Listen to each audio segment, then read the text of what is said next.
Hi, Kathleen. How are you doing today? Hey, Alex. I'm good. You came in so strong. You came in like a freaking, CNN news reporter from the 70s. Hi, I'm Ed Winchester. It's so weird because there's this YouTuber I follow who she's like, hi, everybody. And in my head, every time she says that, I'm like, hi, Dr. Nick. It's bad. I was giving that guy who's put his girlfriend on hostage. Hi, this is my girlfriend, and this is my birthday. Wait. That was one of the best things of 2020, I swear.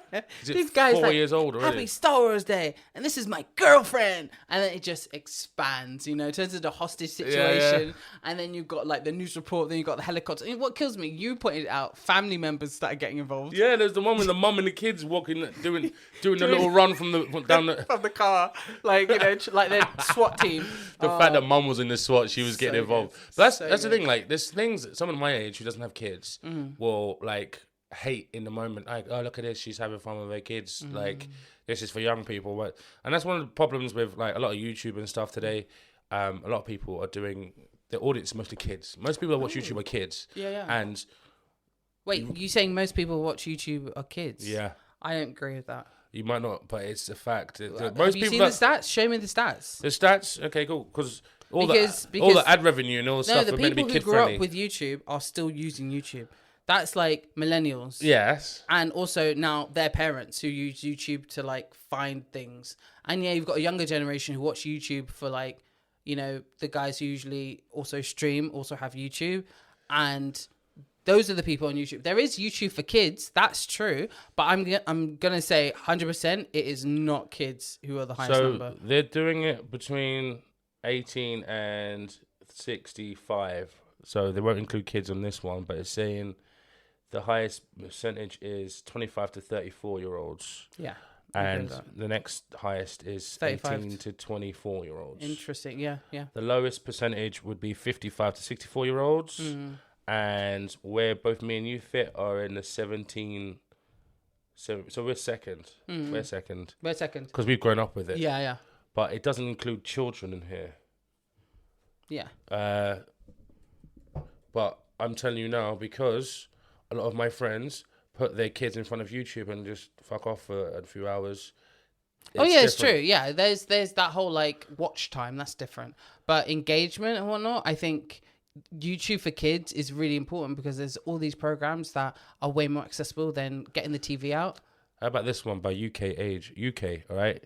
90% of the users are 16 to 24. 90% of the users.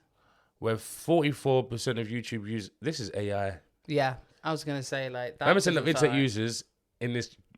Yeah, 9% of people that use the internet said they watch YouTube.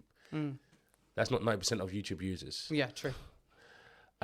So how did we get onto this again? Because I was talking about like how YouTube is for kids. Literally, people do stupid stuff online, and you got the Jack Dohertys, and you've got the Neons. You know about these guys? No. They're in IRL streamers, in one-life streamers. Yeah. That are going around just doing stupid shit, bullying people. Yeah. Oh, Alex, the thing is, I only get it from like Japanese news sort of perspective. Yeah. And obviously, remember I came back from Japan and I told you about Johnny Somali. Oh, wow. And how big that's gotten. He did... Remember I told you, Alex, in September he was doing bullshit in Japan, yeah? Kathleen. And then he got kicked out of Japan. Went to Korea. Yeah. And he, he thought the Koreans weren't going to fuck around. Koreans told him, come, fuck around and find out. And he got sussed. He got sussed by Korean streamers and they found him. He got his ass whooped so many fucking times. And he took the piss. He fucked around and find out. He messed with their heritage and with their history. One of the worst things he could have freaking done. And literally, it was all over Korean news. Like, it got to Korean parliament. They were talking about it in parliament. I heard it from what you said, and then I feel like the algorithm was listening, and then I started getting like A to Z, yeah, and a couple of internet drama streamers go on about this guy, and at first, because you showed me to him, I was like, he's gonna go to prison. Then he did Israel, didn't he? He went Israel. And like IDF were on his arms. Yes, in Israel. Yeah. And then he went to Korea, and like he was all about the comfort girls, all the stuff there. And I didn't realize how bad it was because like there's several comfort girl statues, country women. There's loads, and I didn't realize that like where they are placed is significant as well. And the fact that, you know, if it rains, someone puts a brolly on her, or if it's really cold, someone puts a scarf around her. Like there's actually a level of look care. after them. And it's a real symbol of their history and what happened. But some still alive. Like 90% of them are dead because it's World War II and it's 70 years ago. But you know how many people didn't know about them, you know? And the thing is, he said in his apology video when he was made to apologize that he didn't know the significance. Where in the beginning, a couple of videos or something beforehand, he knew and he even commented on the significance of it. And so this guy is just really, really fucked in the head. From what I've seen, all I know is that he knows that Japan doesn't like it. Yeah. He doesn't know the significance of the history. He does. As far as I know, as far as of what I've seen, yeah. He doesn't. I can't say that he knows fully well that he has the concentration span to sit there while someone's telling him about the systemic essay of women. Yeah. And how long that went on for. Most people don't know it. Why should we expect him to know it? Even if someone told him, I don't think he even fully took it in. It's not an excuse. Yeah, I get that. He says, I'm doing this because Japan treat me like shit. Fuck Japan. That's what he was saying at the time. Like I was watching it and it was like, this is significant, man. You don't know how bad this is. You don't know how much it'll piss him off. He just knows it'll piss him off. You know what? It won't piss the Japanese off so much. It will piss the Koreans off. Yeah. He knew exactly what it was. And he commented in several videos that he knows what they are.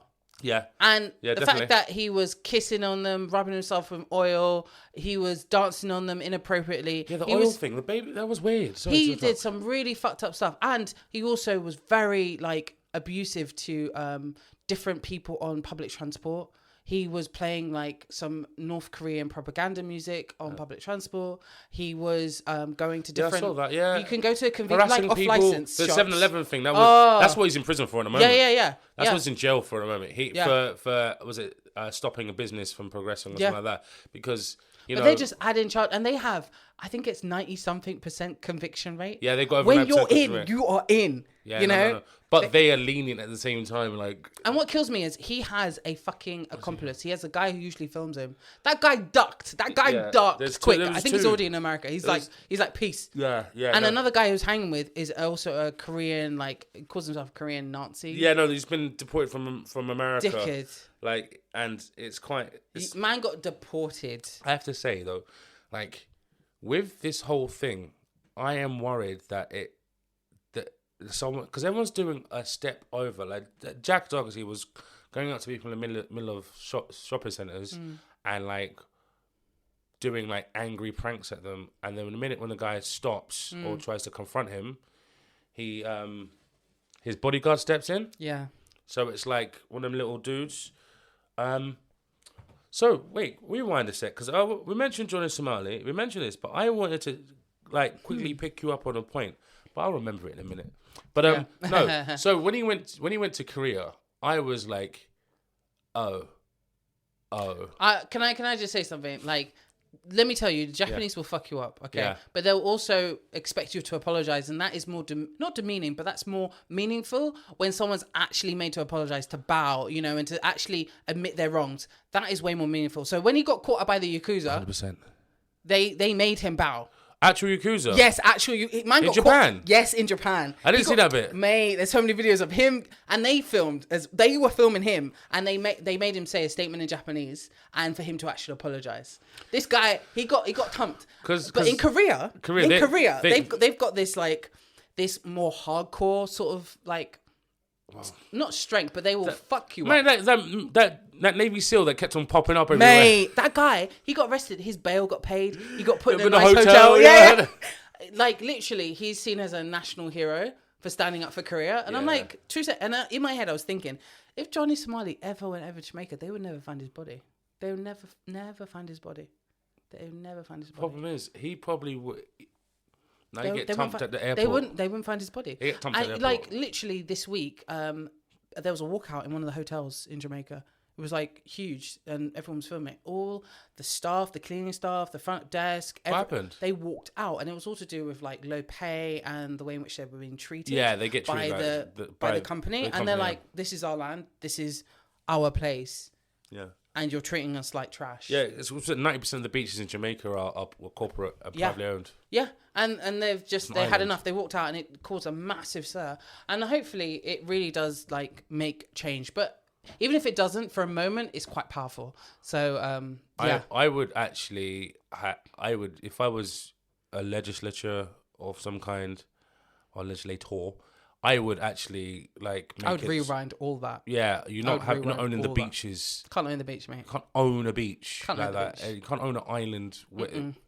You know, you know when you put money in your pocket though, like that's the thing is that money goes to paying towards infrastructure, which admittedly there isn't much of in Jamaica. Yeah, which means it's been embezzled somewhere. Exactly. So the infrastructure hasn't changed, and yet. You got all these beaches now. Make it make sense. But sorry, going back to Johnny Somali or Jamali's. I think that Rotten Mango. I saw it yesterday. I actually watched those yesterday. Did you watch all of it? Yeah, I watched the whole thing. It's really good. It's really good, isn't it? I would have to say. I told you so many times to watch. I'm so happy. I've watched a few of the things. I'm proud of you, Alex. But she always looks ill, like she's about. Yeah, she's about to cry. Did you watch the P Diddy one? Oh no, I think I saw the first bit of it. Oh no, rewind though. I feel that she could have come at it from a different way. Okay. Because it's the first thing I've watched that was current. Normally she talks about crimes that happened a few years ago. Yeah. But she still did it like it was an old story while it was concurrent. Yeah. Now, I think her approach was slightly off because even the voice in the background was like, so what do you do next? And it's like, what's going on now? And it's concurrent. True. I think maybe because I believe she is Korean. She's actually offended by it. Yeah, I think it's maybe like a bit on the videos, the gangster videos. What gangster like, videos? don't come back to America, or if you'll see you in LA, you're done. Oh yeah, Korean my Americans. God! So you've got Korean Americans. That guy just sniped off the roof. Yeah. So that's a reference to LA riots. Oh. That's what we're doing to black people. When Koreans were protecting their shop, they were shooting black people from the rooftops. That's why there's a. And so when you mention that was a racism thing because he's a black guy. Because we snipe people off the roofs here in LA. That's what he was saying. That's what that was. So what was the African American community responding to that with? They're not, because it's not to them. Yeah, true. It's not to them, and they don't think. I don't think they see Johnny Somali as part of their community. No. I think maybe it's the fact that he, no, he's from America. He was born in America. Yeah, but he's Yemeni and Sudan or something like that. They can still deport you. You know, you can lose stuff. Yeah, no, or they could deport you to prison. Yeah, deport you to prison. I think I heard someone from Somali being like, "He's not Somali. He's not one of us." No, he's not Somalian. He's from East Africa, but it's like Yemen and which is Asia, and I think it's Ethiopia. It's kind of crazy that his first name is Ramsey. Yeah. Ramsey Rashid or something like that. Yeah. Ugh. So that's been crazy on the internet. Ooh. Well, crazy on the internet. Mr. Beast getting cancelled. Crazy on the internet. Okay, so Mr. Beast. All right. Firstly, this guy, he's had so many controversies happening. Scandals. He's had so many scandals, and the one that really made me go, "What?" is he contacted loads of drama channels. Like some of the drama channels I've watched have reported on the fact that he contacted them saying, "Oh yeah, you guys may want to talk about this story next," and gave him like a whole like breakdown of and a video, and like, what? Yeah, you should. Basically, he went to the press, the YouTube press, and said, "Talk about this story because this is going to be big." You know. All right, yeah, it's feeding the press, but they do it all the time. There's an insider for every government organisation that will actually leak. But Alex, can I just talk about one thing when it comes to Mr. Beast? Yeah. He did a podcast with Jake Paul and KSI, and I've been watching videos reacting to that because they were breaking down the fact that they don't like each other. And I was like, oh, shit. And they were breaking down the behavioural things that they've said. KSI and No, Mr. Beast? Or? KSI and Jake Paul don't like Mr. Beast. There's this like... There's a tension. When you watch it, there's a tension. I'm like, maybe I'm looking into something. He did the Impulsive podcast as well. But this is all about their whole Lunchley thing. Yeah, the Lunchley thing. I think he does. I think their two products don't really mesh well. Prime, an energy drink for a kid's lunch. I don't think it's and then there's Also, the moldy cheese. Oh yeah, the moldy cheese. And there's this other YouTuber I never heard of who Mr. Beast kind of hates, who like comes after his stuff. She was like, "Oh, let me open up and see it and break down," and it was like moldy. Yeah. And she was like, "What the hell?" And she opened another one. It was also moldy. All moldy. Yeah. And so she kind of broke the story because she had like the biggest voice in the room. I remember seeing it. And like now he's like, "How dare you?" How dare you? But then there was that guy who did the whole 4-hour 2-parter on the like fake lotteries, how he hired a sex offender to be his manager. Yeah. They're all like innocent mistakes that individually you can like say, well, yeah, he's made a mistake there because at the time he was just starting out. Hired a guy straight off Best Buy. Yeah. Called Delaware. He's called Delaware because he's banned from Delaware because there's a sex offenders register. Oh my God, you're kidding? Yeah, because he thought Best Buy had vetted him because he was managing the whole Best Buy store. You know, in big superstores. Yeah. He thought big fucking Argos. He thought Best Buy had vetted the guy to run their whole store, and they hadn't. So he thought, well, why should I vet him if he's already been vetted there? Hire him as the operations manager. And the access that he has, though. Yeah, and oh my God, that's what I'm saying. To kids as well. The biggest YouTubers apply the most to kids. They do. Look at Mr. Beast. Yeah, Mr. Beast, and before that was David Dobrik. Remember, he was like the biggest thing. And his pirate-eyed mate, the guy friend lost an eye. It was I haven't seen David Dobrik since that whole thing either. Yeah, since it's all come out, and then I was watching a video about how like David Dobrik fell off, and they mentioned the fact that the one black mate that he had in his crew and whatnot, he tricked him into kissing another guy. Oh wow. And he knew the fact that like the mate, I don't know if he was homophobic or whatever, but he didn't want to do that. Mm-hmm. And then once it happened, he was like, it's a guy. And the guy the black guy pointed out the fact that like where I'm from, it would be really, really fucking bad. And how could you like, do this? I don't want to kiss a guy, So the fact that he picked on the shortest guy and the black guy, he picked on others a lot of the time amongst his crew. Yeah. And he was part of that thing where like they got loads of girls drunk and like... Oh, there was a whole house party thing with the girl in the room and he didn't do nothing about it because he's seen it and walked out. Yeah. Wow, that's a long time. That's like... And then the next day he was like, it got kind of wild and someone was like, we did some illegal stuff. He was like, I was like, yo. Yeah, no, I remember there was a Twitter chat thing. Yeah. What are they called? Where there's loads of people in the room. Wow. Feed? No, they've got Twitter have like a seminar situation where you can all come in and have a conversation at the same time. Oh, kind of like Clubhouse. That's it, Clubhouse. It's Clubhouse. Wait, that was Twitter's? Yeah, Twitter's Clubhouse from the start. Damn. But pre. I thought Clubhouse was this individual one.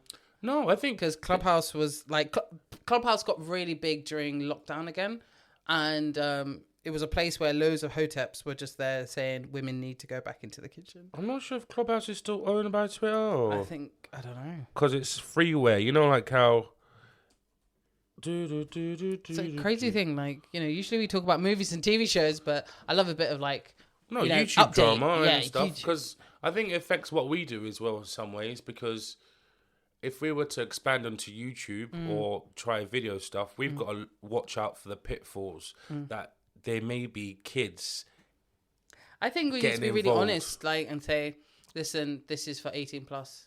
Yeah, no. We both swear and we both have very strong opinions. Yeah. And maybe kids need to understand that this isn't for you if your frontal lobe isn't developed. Yeah. Well, we're post-developed frontal lobers. And technically, we're front lobers, man. Front lober. Do you not see my face? I'm a front lober. Lizzie Lober. Yeah, and it's nothing wrong with that. We just got to be very clear, and our feed goes up automatically onto YouTube. So, I think it's a smart thing to do. Yeah. Sorry, I think something happened on my feed, and it was weird. I had a different setting from you. Are you not on? Oh no, it's cool. Everything's there. There's signal of me signaling. Signal. It's just gone quieter now. Anyway, so Kathleen. Yes, Alex. We talked about YouTube. What have you watched lately? What have I watched lately? Or do you want to save it till later? No. I should talk about. Okay, this is really, really random. Okay, you have to forgive me. Everyone listening, forgive me. All right. So there's something happening on TikTok right now. There's loads of ads. There's more ads than usual, and there's especially ads of other apps where you can watch like short films, and they Mubi and stuff. Yeah, kind of like that, and they give you like a snapshot of like the type of movie on there, you know. Okay. And it's the most dramatic, like, Alex, I swear, yeah, it's almost like fan fiction level of drama. Yeah. And it makes you go, oh, god damn, what's happening over there? It's where their budget's gone on all the advertising. Yeah, and a lot of these are Chinese apps, and so Chinese and some American. So yeah, what I've been doing is, being a jammy dodger, I'm not going to this random app where they make you want to buy stuff. I just find it on Dailymotion. So I'm like, yeah, I break down the description of like, guy breaks up wedding, da da da da da da, and I find it on Dailymotion, and I'm like, I got nothing to do right now. Like, let's watch the rest of this. Let me just find out what happens. What's the best thing you watch on that then? Oh, Alex, it's so bad. Alex, it's so bad. This one guy, let's call him, I'm sorry for anglicizing everyone, but let's call the guy Jeff. All right? Jeff. All right. Jeff and his mum is Marion, okay?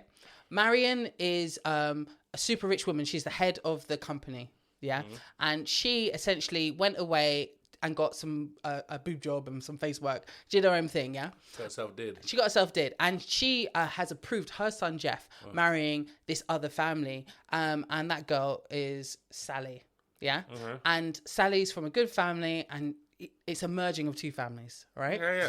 And a dynasty marriage. Yeah, and she came back on the wedding day, to be there for the wedding. And when she arrives at the wedding venue, Jeff drops her off because he needs to go pick up his tux. He drops her off at the venue, and he's like, Mum, you look great, da da da. Thank you so much for coming. I'll see you in like half an hour. He drops her off there. They didn't notice, but in several cars behind was Sally and her mum and a few of her like thingies in the... So they think he's having an affair? Think he's having an affair. And so... He brought to the wedding? Yeah, and she's in her wedding dress. She's like, how could he? And she's like, who is this bitch? Yeah, fuck this bitch. You know what? Like, I'm gonna call my mother-in-law and be like, your son's cheating. And so she calls the mother-in-law from the car, and she doesn't see the woman outside turning around and answering the phone. Yeah. And she's like, mother-in-law, I've just seen your son with someone. And she's like, no, my son's amazing. Don't worry. If he is, I'll fucking slap him up, and we'll get it all sorted. Don't worry. You're marrying my son today. And so she put down the phone. Bride is super happy. And mum's like, yeah, don't worry, I've got this in hand. So the bride's like, all right, fuck this woman up. And so she gets out with her pussy, plus her mum, steps to this woman, yeah, and like, oi, you're talking to my man, you fucking mistress. Don't worry, I'm going to fuck you up. And she's like, whoa. I'm the mum. What are you talking about? Because, you're not the mum. I met the mum. You're not the mum. Starts like really cussing her out. She's like, I didn't know you were this type of girl. And firstly, I'm his mother, watch me. And she calls her son, and the bride's like, of course you've got his number. You're his fucking mistress.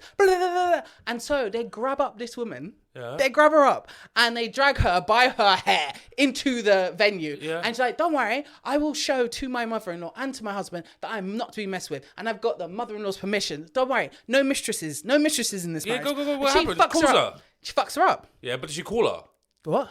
I was going to show to her mother-in-law. You got to call her up then. No, she didn't. They took her phone. They basically like trashed her up. So in a public place, this woman's getting beaten up and no one's stopping it. Well, yeah. Now they're taking her to they're taking her to a venue, but yeah, she's getting beaten up. It's still public place. And no one's stopping it. Yeah, the venue's still public place. And she's got like this like jade bracelet which is inherited from like the family. She's like, what are you doing with this bracelet? You must have stole it from my husband. She takes it off her, tosses it, and then like also she takes a shard of it and forces it in the mother-in-law's mouth. And I'm like, what is this shit? And I'm watching this, Alex, and I'm like, what is this? And then the son, you see like he's coming to the venue now. Yeah. And the son like comes in and they try to stop him from getting in. He's like, oh, what's this commotion? He comes in and he sees his mum on the floor, like, bleeding and shit.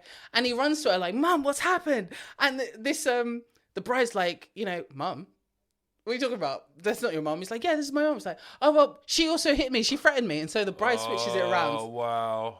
And the mother-in-law's like, how could you believe her and not me? And the son's like, I'm going to marry her. Like, I just want your permission. He's like, no, she just fucked me up. Yeah. It's like, well, I'm going to marry her. I love her. And so she's like, I'm not giving you my blessing. Yeah, no. Fuck that. And like, they end up getting married anyway. And then the mum collapses and she's got like a week to live. And I'm like, oh, wow. I'm stopping there. So that was just the intro.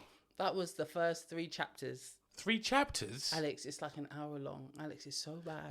No, is it broken up in chapters? Yeah, like 1 minute chapters, like or like 2 minute chapters that you got to like flick up, almost like TikTok. So it gives you 2 minutes of each thing, and if you don't buy like coins or whatever, then it's like a Quibi drama. Yeah, and if you don't buy the coins, then you have to wait a week or something for it to unlock. And I'm like, fuck this. Let me go on Dailymotion. Alex, it was so bad. It was so. All right. So how many trapped in the closets is it? It's all of them. All of them. Alex, this was like every episode was. It's a midget. Every episode is that. Every episode is like I'm gay or something's happened or Alex, it's so bad. So yeah, that's what I've been watching. I've been rewatching some stuff because it was seasonal. Seasonal. Oh, okay. So I think I'll talk about V for Vendetta first. Yes. Because I forgot how much I liked that film. But then again, I always wanted more. Yeah. Like V, it's his story and he dies by the end of it. Sorry, spoiler alert, but it's been out 20 years. Yeah, spoiler alert if you haven't watched V for Vendetta by Alan Moore. But I have to say, there's so many things in that. It hits. It's closer to like being true than not true. Like there's a virus in it that kills 100,000 people. Yep. That people think the government. Was it the three virus, the Trinity virus or something? Takes out St. three Mary's. three primary schools or something. St. Mary's in the water. So they've got that, and then there is the racism. I didn't notice there was no black people in that movie. Yeah. There's one black person, and he gets taken out being gay. I don't even remember that. You know when she's talking about the woman's talking about how you've got to have your power and stuff. The woman who was next door to V. Yeah. When they were showing examples of there's one black guy. That's before today. I'm talking about concurrently. Oh, in the thing, story, there's no black in people. London, you don't see any of the living rooms of any black people. And I was like, oh shit, it's taking me this long to realise. We got wiped out. Or evicted or deported or whatever, and we got this nationalism. I already thought that would have happened anyway. Do you know what I mean? I have to think about that. But there was a lot of these things that happened in this film that were like, oh shit, that happened today. Oh, that's happening now. Like, what's going on in America, for example? It's like when they mention America, it's like it's just a shithole. It's a shithole over there. They're killing each other at 1,000 people a day, sort of thing. And then there's just all the like GB News about things, and you got the Piers Morgan. Yeah, jowly dude there that will sacrifice. The only thing we haven't gotten is a well-spoken ranty orator of a prime minister. That's the only difference. We haven't got that, and in some ways we kind of did have that with Boris, but we right now in terms of we did have that with Boris because we don't have a supreme leader. Yeah, we don't have a supreme leader. Even the prime minister is a servant to the Queen, and Queen servant to us, or something like that. So we don't have a supreme leader. We have this currently somehow working system of checks and balances, as they say in America. Can I ask you a question? Go on. Like, one thing I've always found with V for Vendetta is that I always wanted to know who he was. And even at the end, like when he dies and Natalie Portman puts him like this beautiful piece, on the train. Like, I always wanted to know who he was, when he was imprisoned, and V was obviously the symbol on his door. But like, who was he? So if you like listen carefully to what they say, there is some clue to where he comes from, but he either has to be someone that's gay, someone that is black or Asian or political dissident, or like the girl, she was gay, wasn't she? The actor. So just had said something out against the government. And he was randomly selected and tested on. Yeah. And they've discovered that he is immune to the actual virus. So what they did is the virus that killed everyone, right, was tested on him 100 times. Yeah. And from his blood, they've got the cure. Yeah, the antidote. Which made Britain stronger. Yeah. Because they invented the disease, and then they had the cure. Yeah, like what people were saying was going on in China. Yeah, with COVID. Yeah. So and like, I feel sorry for conspiracy theorists because I don't think any conspiracy theorists have seen V for Vendetta and not remembered it. And seen that it's a plot from a movie. Yeah, it's quite interesting how, like, you know, almost the symbol when V for Vendetta came out, that was like the biggest Halloween outfit. Like, everyone got that mask. Well, I never saw the Guy Fawkes mask before that film. I saw the rubbery. The rubber. It almost looked like not the Hamburglar, but you know what I'm talking about, the what's it? Burger King, the Burger King. It looked like, you know, rosy cheeks. Yeah. Like, for me, we had Penny for the Guy outside Walthamstow Central Station.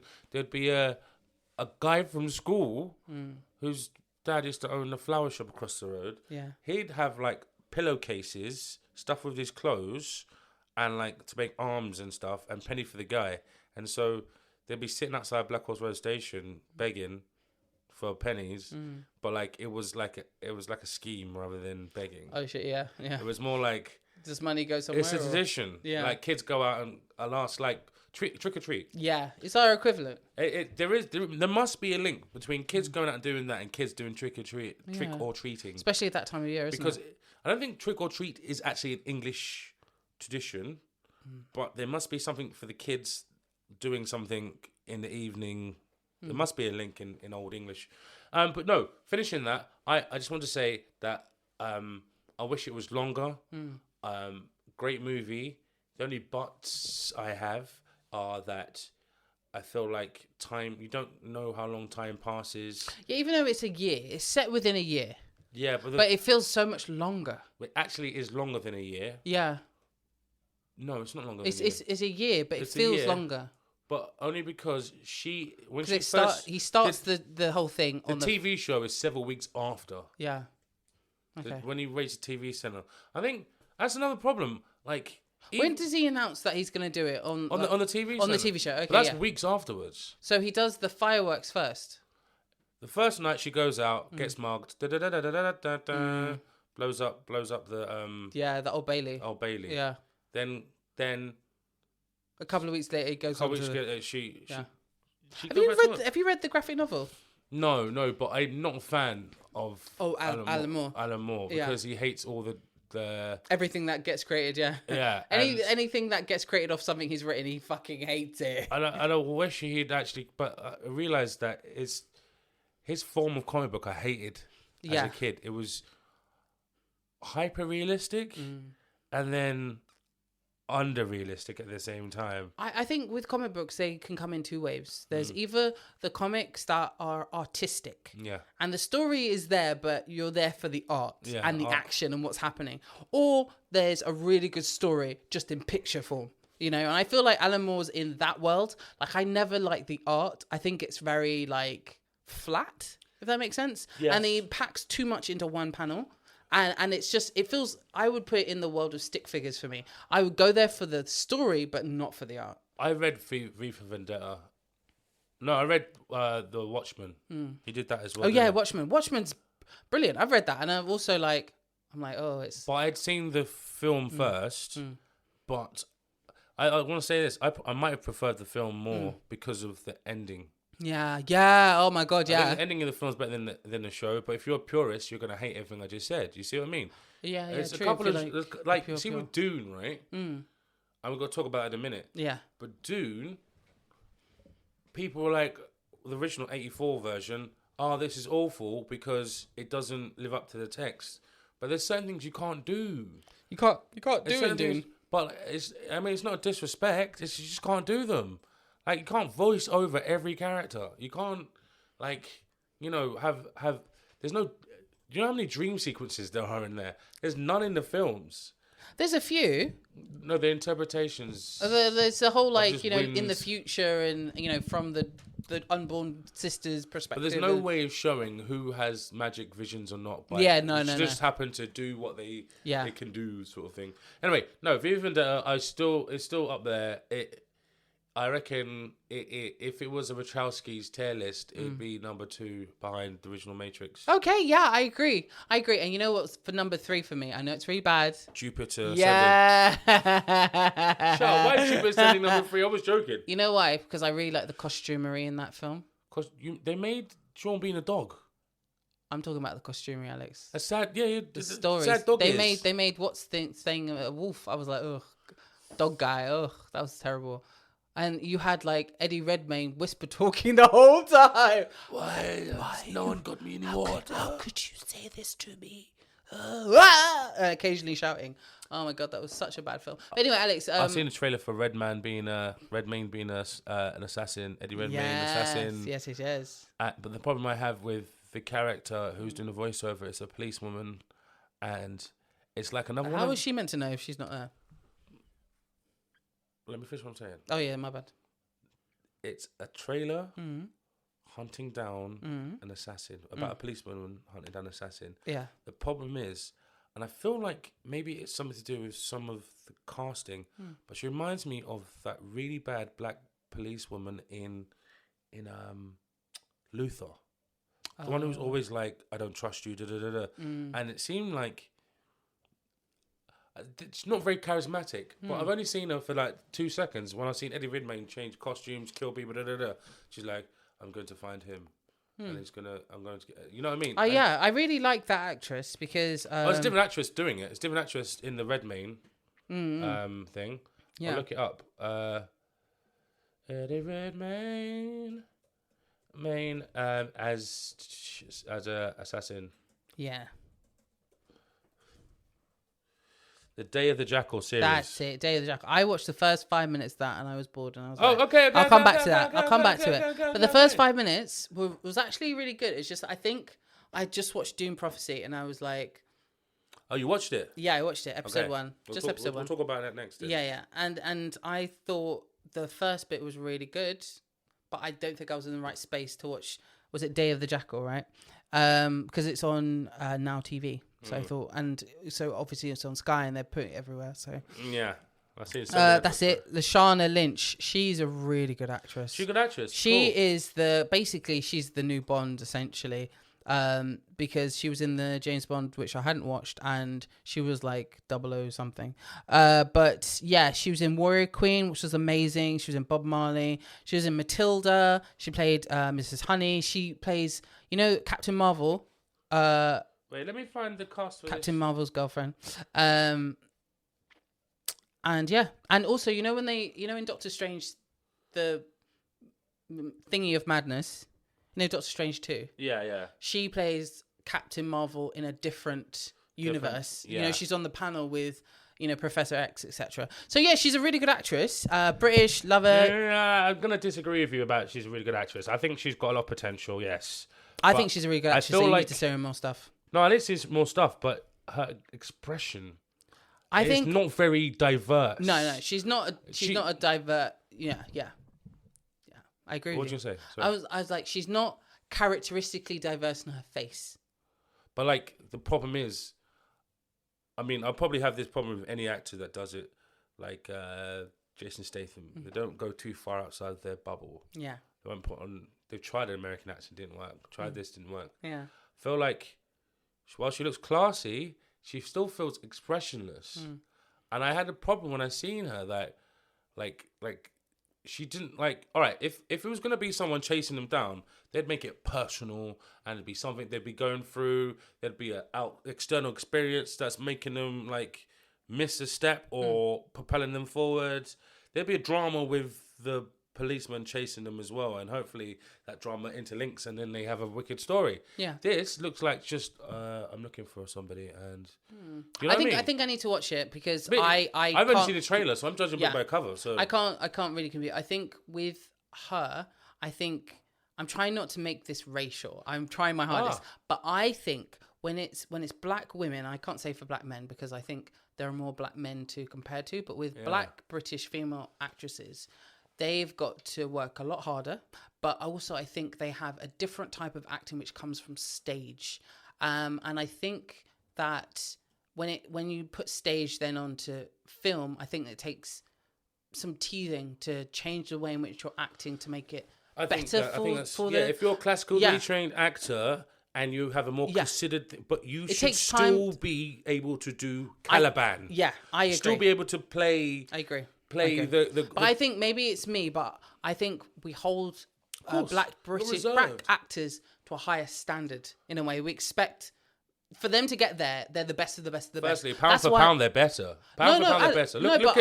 I'm talking about me. I think I'm expecting them to be peak top. And sometimes it's not fair to like not have them at the same level of it as everyone else, you know? Mm-hmm. And when your expectation is too high, you're more likely to be disappointed. So that's why I'm just I have to correct my analysis was of taking her out of her race, which is maybe unfair, but saying I saw this person going after this person, and it didn't look advertising. It looked like it was on Channel 5. Yeah. And you just told me it was on Sky. Right, shit. Like, that is... Channel 5, you know. That's like HBO to Hallmark in America. Like, the difference. But I would actually challenge what you said and look at Michelle DeSwart, Bonnie's sister, who did The Baby. She's in something that's quite big at the moment.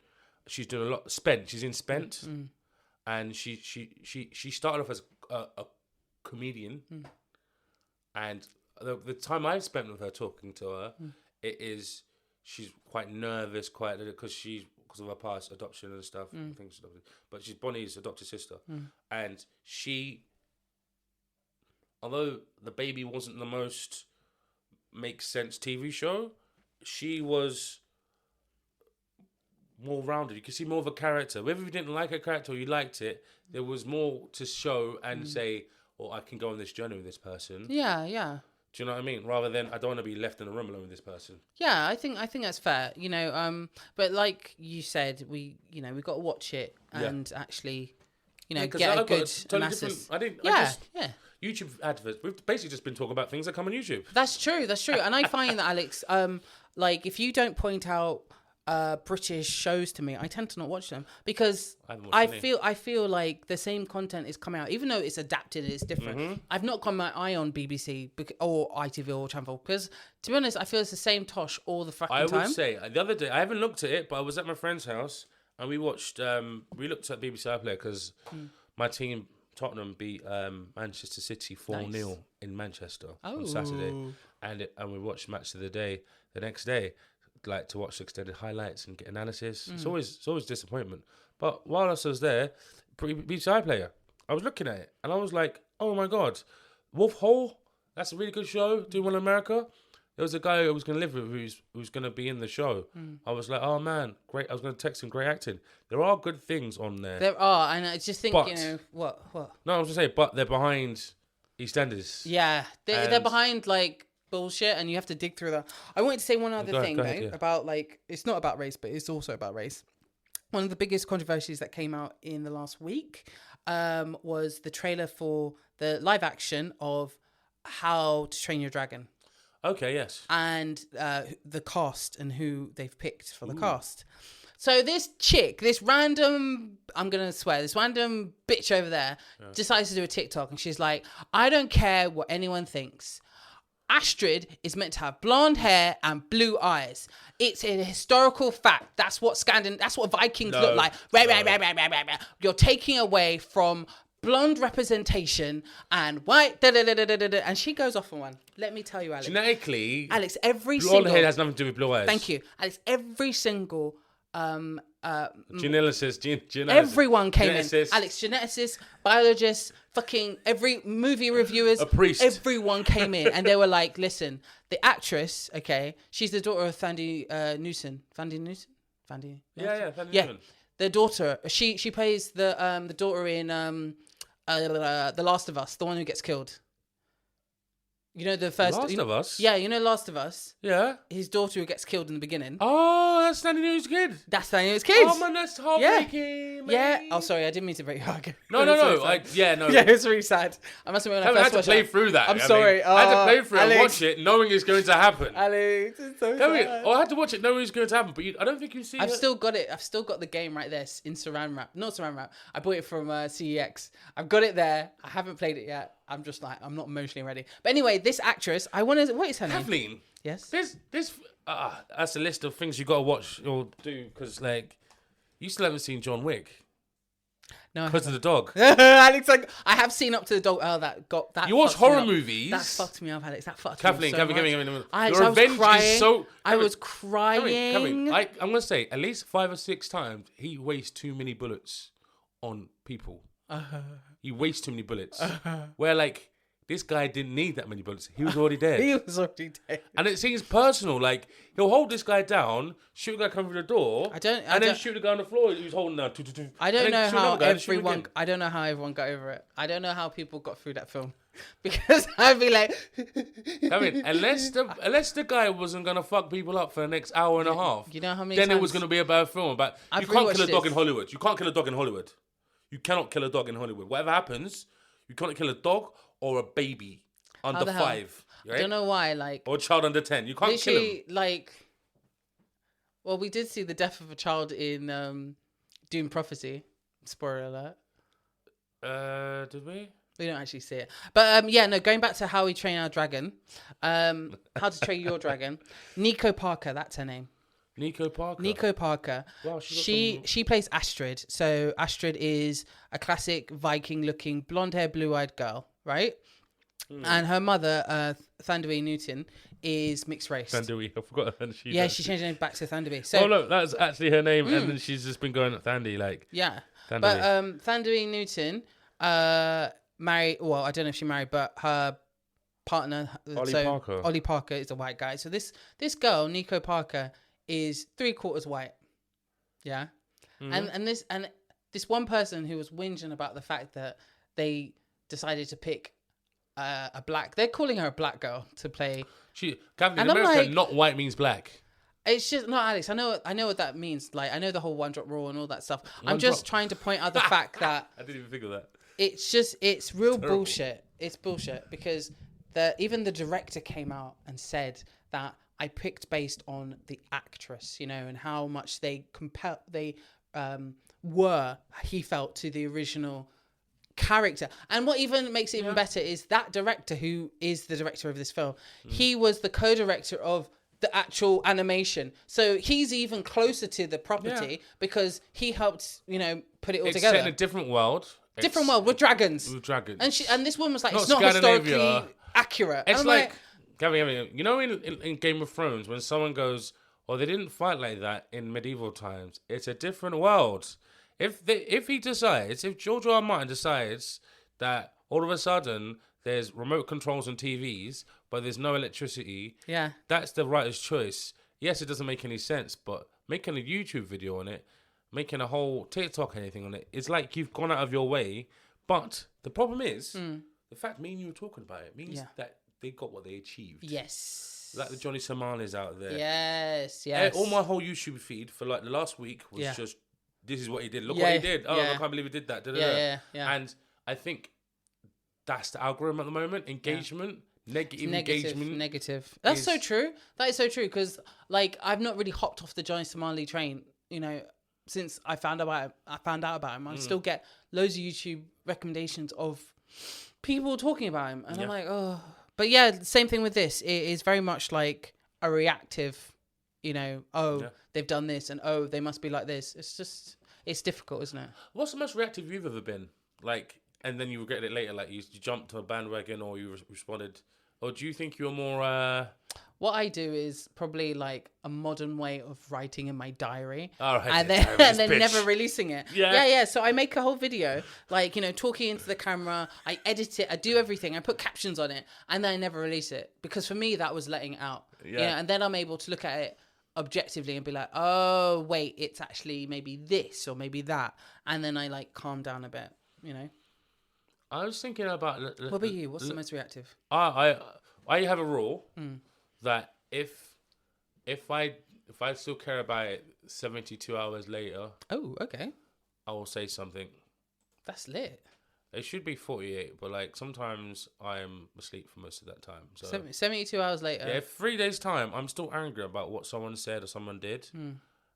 It's not for clicks. It's not for virality. It's my opinion, and I'm not trying to make anything out of it because it's sort of, the news cycle's gone twice already.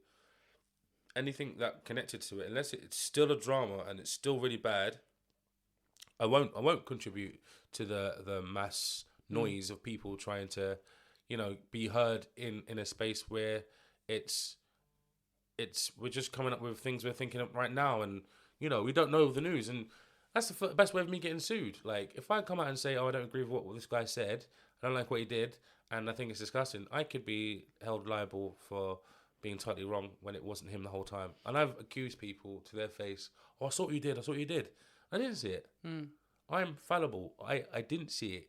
I just looked up and you were there. And from my perspective, you done it. Do you know what I mean? Yeah. And so I got to know that I am fallible. And so I've got respect that, yes, I think if I give myself time to process it, to understand what they're saying, fully understand them, give them a second chance to undo what they did, and then come out and say something. And that's what I tend to do. Yeah, it's lit. But it's procrastination, and that time there, I'm angry. I'm angry, but I'm processing. I'm like skinning, like I'm like through DOS. You know what I think of? I think of freaking The Matrix when he pulls out that drawer. It's like no, not even that. It's Any guns? No, it's what's it called? Bruce Almighty when he opens the file. Oh, the filing cabinet. The filing cabinet.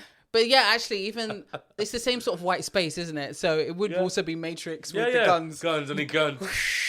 Dude, filming that must have been crazy. Do you think loads of people pushed it? Green screen. Oh, that makes me really sad. It was going to be green screen every time. I thought it was like invisible tracks, and they just had people like push, and then it was just. It came out of nowhere. Yeah. That's the problem with cinema today. A lot of practical effects have gone out the window. Yeah, imagine being a puppeteer. It must be really freaking hard. If If you're not working for Sesame Street, because literally Disney's killed the Muppets. So, like, if you're not working for Sesame Street, where are you puppeteering? What about that show you had a debate on? What's the one? Yeah, and that got cancelled. That was so sad. Dark Crystal, man. Oh, Mickey, if you're listening to this, you broke my heart. Why does he break your heart? It was nice to do with Mickey. I watched it and now I can't get over it. Wow. Fucking Netflix. I swear I'm going to cancel my Netflix membership just for that. I never watched the last episode of season 2 of The Witcher because... Season 2 of The Witcher. Oh, that was a weird season. That was bad. It was kind of half the season. It was bad. He's stuck in a castle the whole time. Yeah. And like... And they have this big fight. I think they were just finishing off the first season. Because it was all... there was nothing moved forward. And by the last episode, like, how long was left? Oh, I can't watch this. I think the good thing about season 1 of The Witcher was, one, it came out of nowhere. No one really had expectations. And I think 2 is the way in which they told the story. It wasn't linear. I think we hadn't had a non-linear property in the fantasy realm in ages. I still think one of my favourite episodes is the one where they have to deal with that thing in the castle. That was brilliant. I gotta say, I walked into so many rooms where people were watching, like... scenes from it, and I would just like, what is this? Witcher? Oh, this isn't Witcher. I don't recognize none of these characters. Go to another room, and someone else is watching it. Go to some friend's house, someone else is watching it, and that probably was the last major viral show that everyone watched. Yeah. Cooler Talk. Yeah, I think so. Like the Cooler Talk wise, because I think the beginning of Stranger Things, they had that sort of vibe, you know. Stranger Things. But like in the last couple of seasons, no one gives. Well, everyone does it their own self. Season 4 was wicked, but it didn't have that Cooler Talk sort of. You know, because we'd already seen it. Kathleen. Yeah. Yeah, but if I hear that song again, right, I will kill somebody. I love that song. Kathleen, I heard it not when it first came out. I was there. I've heard it loads already. That Alex, song was what not kills new me for me. is that, like, at work, in my old office, that's what, like, it was a Kate Bush album that was played on repeat. Oh, my God. Like, every day. And I'm so used to the songs that I'm just like, whatever. I go into my special place. I mean, throughout my life, I've been trying to remember the music on Dad's car. Oh, Alex, don't. Every year, it just slips away. What do you mean slips away? There's ones that I can't remember. I'm getting more and more of them back. Hard-Hearted Hannah by Ella Fitzgerald was the first one. Radio 2 session. I don't know when it is. Sometime in the 90s, right? Hard-Hearted Hannah. You're So Vain. Mm-hmm. I'm going to say Heartbreaker. Why do you have to be a heartbreaker? That's 3 of them. It's only a 45-minute tape. And then where's the rest of it, Alex? There are some that will come to my head. Every year. You know what? Can I just say something really random? Go on. It reminds me, have you ever seen Inside Out? No. Inside Out is really good because it's a perspective of our emotions as we're going through different things and how our emotions kind of control the wheels, you know, who gets the most amount of oomph. So, like, Inside Out, yes. Inside Out, our emotions being visualized by activities Yeah, or but one of the parts of Inside Out is trying to find like different things in the mind of Yes. this. The main character is a child, so the emotions are quite immature. Yes. And this child, as she gets older, she's losing memory and whatnot, as one does. And she used to have an imaginary friend, and the imaginary friend ends up turning up because he's at the back of her memory. Yeah. But as she's getting older, he's starting to slowly fade away. Yeah. And I thought that Inside Out is so good, and loads of psychologists have come out and said that it's a great perspective of our mind and emotions, and it was so good. And I feel that way about a lot of like memories of dad and like of car journeys and music and stuff. Oh yeah. That slowly but surely it's like fading away. That's what it's supposed to do, though. Yeah, it's that last moment before you die where everything comes back, and you know when they say, "I saw my whole life flash before me." Yeah.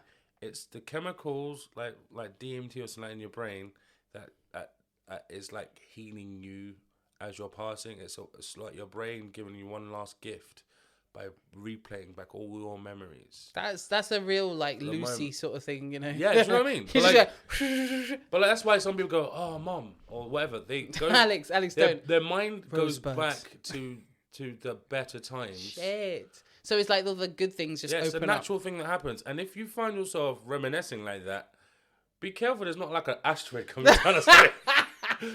You can only say, "I ain't dying. What am I remembering shit for?" Yo, that is some Final Destination shit. Be like, "Oh yeah, we had a great picnic back then," and you turn around, there's a fucking truck. Yeah, do you know what I mean? Be careful though. If you're remembering too hard, don't remember too hard. If you remember when you're born, that's it. You're about to die. Yo, and you got to really look around the way you're at, because if you're in your house, then something's going wrong. If you're outside, then something's coming towards you. Yeah. so like your brain knowing your body's going to die, it releases a chemical, and some of that really opens up some of the memories you've had that, you know, I remember this, I remember that. Yeah. And you're looking back because you have to, like, it's a natural thing to do is look back in your life at what you've achieved and say, okay, I've left something for this world. And let's talk about films and not death. Okay, yeah, films. Back to films. So, everyone's come out and everyone's really excited for How to Train Your Dragon. Have you seen How to Train Your Dragon, Alex? Yeah, I watched it. Yeah. Okay, so the trailer, the original, the trailer is really good. And what they tried to do was certain key moments, shot for shot. Yeah, rehash. But they've really gone into the cast. It looks really good. Right. So it's out next year, and everyone's kind of excited for it. Alex, what else are you looking at? When in the first one, there weren't many dragons about, was there? No. Well, there were, but they weren't, because dragons were the enemy. Yeah. We hated dragons. Yes. Yeah. In this town, it was like, we hate dragons. They keep burning our town down. Yeah, they keep fucking us up. Fucking dragons. And then they realised that, you had to come to harmony. Name? I want to say, what's it in? She's all that? No. What's the one? Out of his league? Yeah. The guy, I know who you're talking about. Skinny guy. He's part of that group. Tropic Thunder guy. Yeah.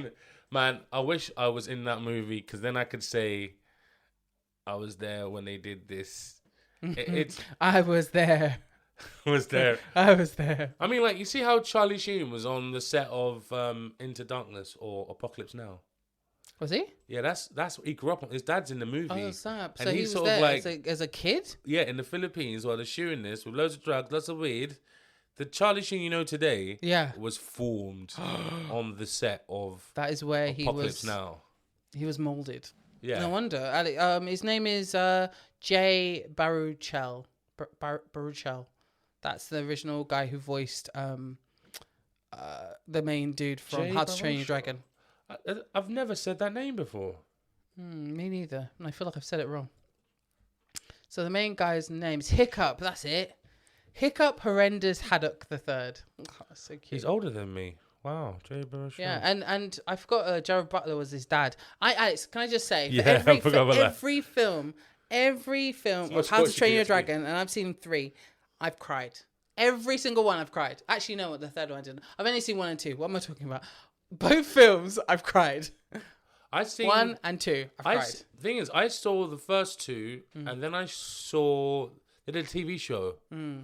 But the thing is, the minute you watch a TV show, everything's dropped down by like the 5 gigabytes. Yeah, like it is janky. The graphics, any effects. I feel the same way about. Remember, The Little Mermaid had a TV show. That broke my heart. That hurt my heart because, like, you know, she had a black friend who was deaf, and I was like, "This is so cool." But you saw the same shots of her swimming away. Sebastian's accent. Yo, Alex. It went from being Caribbean to Southern, maybe. Like fucking Cockney guy. Like, come on, we got to redub. We got to redub some of those cartoons. Errol, get down in there. Get down here. Errol, get back here. Errol in a man. So, Alex, what have you looked at? Trailer or movie? I've got a movie for you. I watched. We haven't watched Dune. We haven't mentioned Dune. We'll talk about Dune. We're doing the main because I think there's a few issues I have with that show. I want to share. Okay. It's maybe 10,000 years ahead of the story. Anyway, no, I was watching, and I've got this film for you to watch. Okay. Domino. Yes, Domino. 2000. When did Domino come out? 2003. Something like that. Yeah. Have you seen it? I have seen it. I had seen it previously. And I tried to watch it again, and I was like, oh. I felt I needed 3D glasses. 2005. 2005. Yeah, it is one of those I was like, Tony Scott where they over-stylized. Oversaturated. But, like, I liked it for that because there was a few of those films, like, he did True Romance, this, and Deja Vu, Denzel Washington. It's Ridley or Tony. Who would you have? Ridley. You'd have Ridley every time because he's more in the sci-fi stuff. That's more my thing. As much as like shoot 'em ups are great, I'm not a shoot 'em up all the time person. I'm no list of Tony Scott movies. You're gonna be upset. Okay, I'm gonna bring list of Ridley Scott films. I think it's just got Aliens and wow, Unstoppable, Taking of Pelham, Deja Vu, Domino, Man on Fire. Sorry, you can't beat Man on Fire. Now, whatever you say now. You can't beat Man on Fire. Enemy of the State. I can beat Man on Fire. Spy Game. Easy. Kathleen. True Romance. Crimson Tide. Alex, ready? Alien. Blade Runner. Legend. Kathleen. Thelma and Louise, Alex. Legend. Wait, stop. Legend. Legend's not a good movie. It's a alright film. What's it about? It's about this one guy and he fancies a girl and she gets taken by a devil and he's got to go and save her and she sort of gets corrupted, but he's got to remind her how amazing she is. He's got to defeat the devil and then the end. Am I wrong? Yeah, that's about it. Wrong? That's the gist of it. Yeah. It's Tom Cruise's debut, isn't it? Or yeah, well, I think so. It's a good fantasy film, but it's really bad. But it's bad good. Tim Curry plays the devil. And he plays the best devil. Like to the point where it freaks me that freaked me out so much. It was so like scary. Anyway, Alex, other films. It's a very dark film. Very dark film. Other films, Alex. Other films. I just Thelma and Louise. Top Gun. G.I. Jane. Okay, I can't. Beverly Hills Cop. Alex, Gladiator. All right. Yeah. There you go. There. Is Gladiator better than Beverly Hills Cop? Yes. We're gonna have to do like a FA Cup or something like that where FA Cup. I know what you mean. Is it a trial? What's it called? Playoffs. Yeah, playoffs. I'm trying to think of the word. Where's Alex, it? Black Hawk Down. Black Hawk Down. Kevin, no one saw that film. I saw it. Days of Thunder. Kingdom of Heaven. You love that film, Alex. Alex! Yeah. No. I've already done those films. American Gangster. I said I rate that film. Yes, Alex, you do. I like it, but I don't rate it. Alex. Do you know what annoys me about that film? Yeah. Is that, like, it annoys me. The Grey. The Martian. The Martian. Kathleen. It's a good film. I like The Martian. Watch once and then watch again. I've watched The Martian several times. Yeah, but it's hard to watch the second time. No, it's not. It's very difficult to watch. You have to watch in bits. You watch it unskipped. See, look at you lying to yourself. To yourself. To our reality. To my reality. Labyrinth. No, that's a mini-series. No, don't worry about that. Gettysburg. Okay, it was okay. I've run out of films. Executive producer. That's why I'm looking at. I want to see what he directed. I'm in directors. Movies. Are you into executive producing? I'm in his IMDb, and I just wanted to have the directors. I'm in the directors. Okay, so let's go from the beginning. From the top. Right. In order. Not in order. Fucking Danger Zone. All right, Kevin. What's your number one out of the list? Mm-hmm. Your number one. My number one. Number one list? Ridley Scott movie. One that I'll watch again and again. Yeah. You know what? Funny enough, is Gladiator. Yeah. It's Although Gladiator. I can't watch unskipped. I can watch it unskipped actually. I can watch it unskipped, but yeah. I've watched it more skipped, just the battle scenes and stuff. Yeah. I think I have skipped the bit with his wife and kid. Like I was like, yeah, you don't really see much. Anything, but you just feel it. The longer version, the longer version where he fights his way out of the guys trying to kill him, and there's a bit more drama, and they even do an investigation about how he escaped and why the guy who betrays him, his general, becomes on his side at the end because he was going to kill him because he escaped and you didn't tell him about it and I didn't know. So yeah, Gladiator I think above Alien. Yeah. Okay. Alien I have to skip. Why? Because there's so many like quiet moments that I'm just like the beginning. I will skip until the egg opens. You know, that part. Well, it's got all the great scenes of the whole. Yeah, no, I do all that. But then when they're looking for it, like that's when it gets scary. It's a bit slow, and so I skipped to certain parts.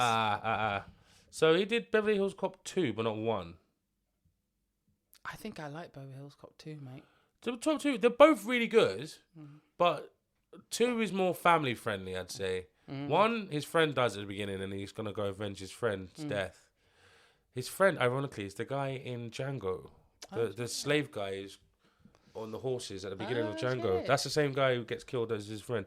So Top Gun, Beverly Hills Cop 2, Days of Thunder, Last Boy Scout, True Romance. So all films from the 80s and 90s that were top of their game because they weren't all out action.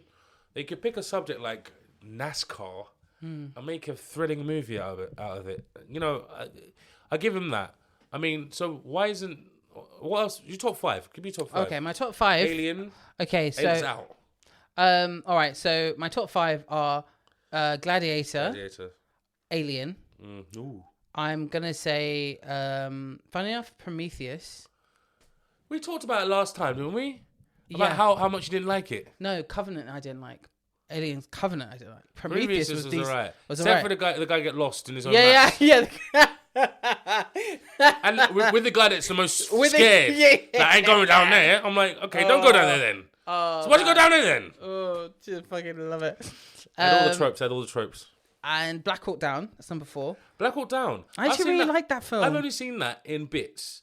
I didn't. You know how much I love history. Yeah. I didn't know that even happened until I saw the movie. I think because it feels like current history, even though it was but it feels so current. Yeah. Also, most of the cast were English. Yeah. It launched a lot of careers of people that didn't know that person was English. I watched it once and it was brutal and kind of sad. Especially was the woman in the helicopter or something like that? She's stuck in a helicopter. Yeah, shit, dude. I can't remember bits of it. But there was like a helicopter person that was a woman, and there was like fears of her getting caught or something like that. I can't remember either.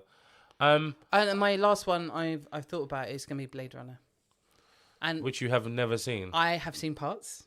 You've never seen Blade Runner. I have seen parts of Blade Runner.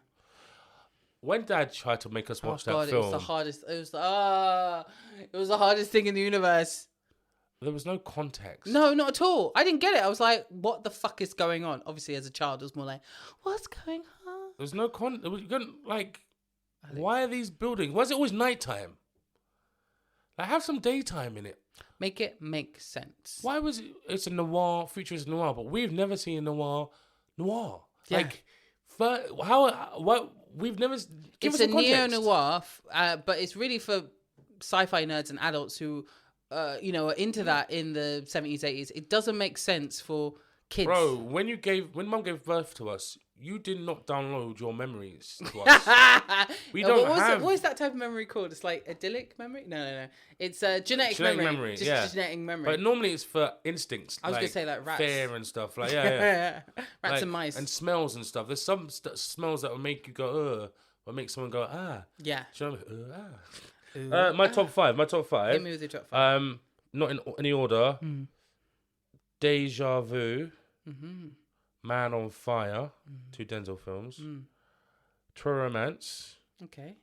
Last Boy Scout. Really? Yeah, because that was a fun film to watch. It was, but I can't rewatch that. I tried and I was like, oh, no. No, because it's a black and white buddy cop movie with neither of them being cops. One's an American football player and one is is Bruce Willis. And it's one of those scenes where, I've seen titties for the first time. No, it's not. I'm thinking about a different film. I am thinking about a different film. Yeah, what do you think of? I was thinking about the picture, it has Arnie like swinging out of... Last Action Hero. That's it. Like that film I can't watch again. I watched it the first time, and it's the first time where, yes, I was scared of Charles Dance as a bad guy, but when he became the Lannisters, Tywin Lannister, I was like, that is the perfect casting.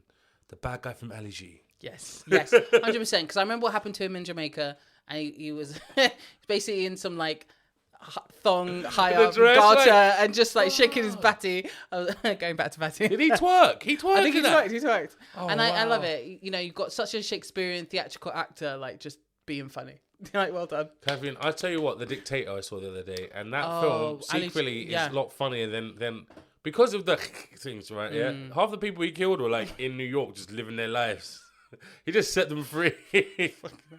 So he hasn't got war crimes or nothing because everybody he killed from the first person's there. Like, and like the way they killed his mum though, at the beginning, they took the mum away. It's like he was born to no mother. No, they killed her off.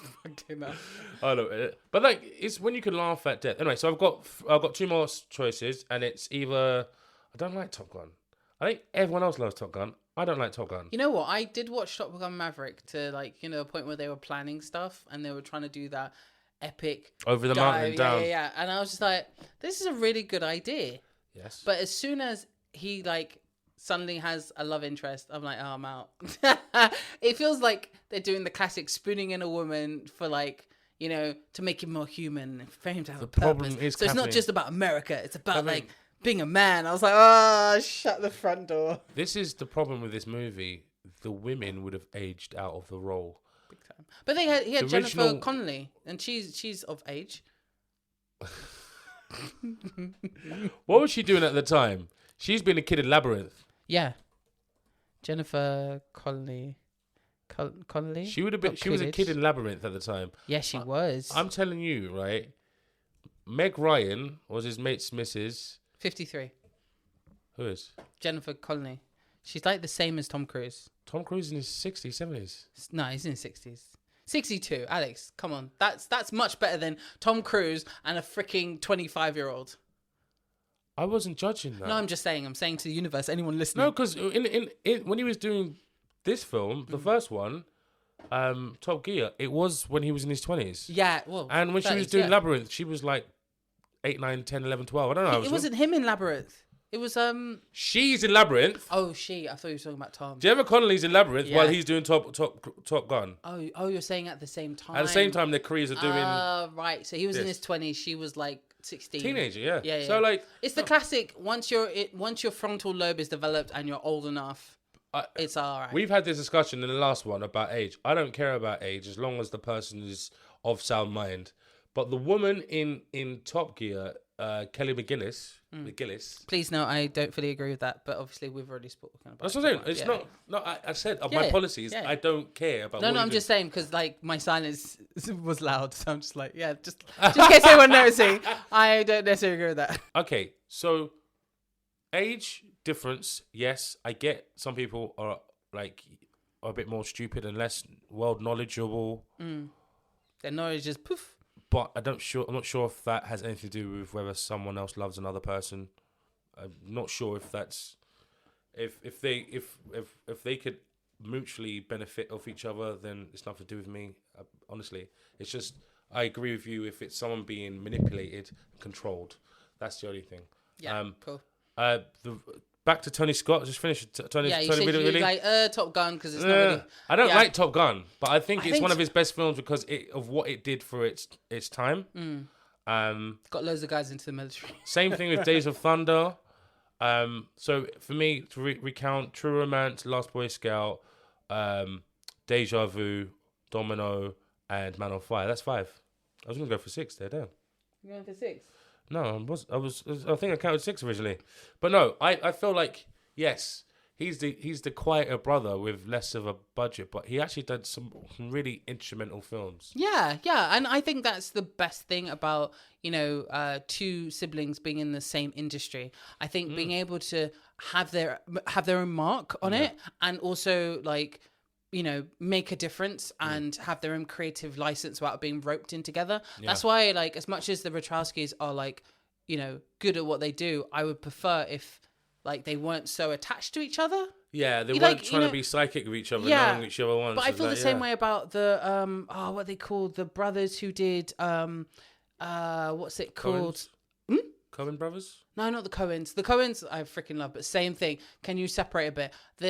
They did Infinity War and Endgame. Those two brothers. Yeah, the Italian Americans. Because they also came from the Community batch. They also did a couple of episodes in Community. Yeah. They were part of like, the Dan Harmon nerdy, aughts directors who then got big and Disney picked up and all that. They did the Captain America Civil War, didn't they? Yeah. I'm trying to get their names up because. I think Ridley and Tony Scott are just the Russos. The Russos, that's it. And I feel the same way about the twins who did Stranger Things. They're also like a set. Yeah, it's nice when you've got like a working relationship with. Because your sibling knows. Like Alex, if you ever wanted to do a film and I was on it, I think we would make a good partnership and we would get it done. But at the same time, I know you go off and do your own thing, and I'll go off and do my own thing. The ability to be able to go off and do your own thing. Yes. Like, make this project for now, and then later... Go off and do my own thing. Yeah. Like, I think whatever property, Alex, that we decided to do, it would be something that we both love. Like some action film that turns into something completely different. That makes you go, wait, what to happen? But then we'd have enough money in our own production house and I'll go over there and do like some really interesting gay romance. And then you would go off and do like some historical battle piece that is mainly just one big battle from different angles. We have 300 angles. We have below the mud. We can see below the mud. Like 80, more like 800 horses, like 600 actors. Before you go on, Kathleen, I have to say, I really enjoyed the film I was reviewing, Domino. Yes. Oh, sorry. Go back to Domino. Jesus. No. I was going to spiraled. say, but like we were talking about the whole culture and everything, and I want to say two things. It ages very well because a lot of the actors are still going and look almost the same. Yeah. And you're looking at it like, oh my God, it's him, it's her, it's him.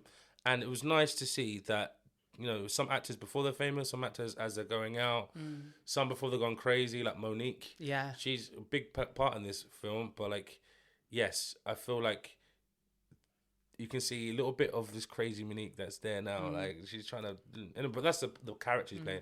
And, yes, so I enjoyed it, and I kept on pausing it because I wanted to go, Kathleen! Because I needed you to see a bit of it, but like, yeah. I was not sitting there. Oh, that makes me want to cry. So yeah, that was my film. What have you got lined up to talk about? Do you want to talk about Dune? Yeah, let's talk about Dune, because to be honest, as much as I've watched stuff, there's stuff that hadn't come out yet, but I should have watched before we started recording. Yeah. So next time we record, I will be talking about Wicked, for instance. Wicked. How it's basically had the Barbie treatment, Alex. Like, it is exploded. And also Gladiator. And it's interesting they haven't done a Gladdy Wicked, to like, they haven't done a Barbieheimer. Like, there've been two separate things that have come out and have been just as big, you know? So, and obviously one's can be seen as quite girly and one can be seen as, machismo. But yes, let's go to Dune Prophecy. Point. Alex, thoughts? I felt that was Dune from Wish. What kills me is I swear Wish doesn't exist anymore. I think it doesn't. Oh my god! Why is this? The term is like Temu now. Yeah, Temu. Am I the only one that says Temu? I think I've heard Temu. I've heard Tamu or I heard someone said Tamu and was like, Tamu. It's not Tamu, bro. You're going too far. Like. Stop changing the spelling. I've heard Temu, and Temu. Okay, so I'm all right. Temu. Are we saying Temu or Temu? I'm saying Temu. Okay, Temu. It sounds like disrespect. Alex, it's Dune, but from Temu. Kathleen, I feel like it's so deep, Alex. So That's what? Deep. Basically, you see deep. When he are we spoiling it? Because I need to spoil this. No, it's the first episode. I'm just talking about design. Okay, the set design. Set design, all right? they've got these like concrete walled with the hollow chip thing like for sound, but it's something that was taken from the desert in the first film, and so they're taking direct design steps from the first film, but the first film set 10,000 years later. Yeah.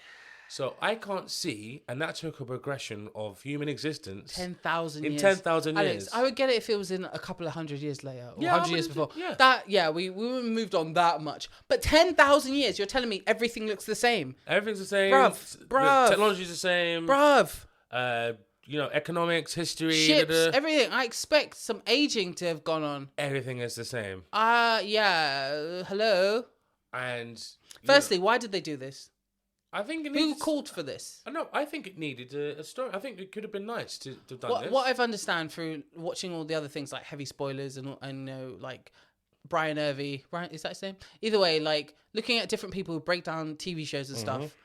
From my understanding is that there's so much in the Duneverse or the Dunosphere, so many books that are written. There's so much that was written by the main guy. Then his son, yeah. Kirkman, so there's so much that they've expanded on that it makes sense when you've got loads of content to then make something new. It's just that design-wise, it doesn't make sense. It doesn't make sense, but at all.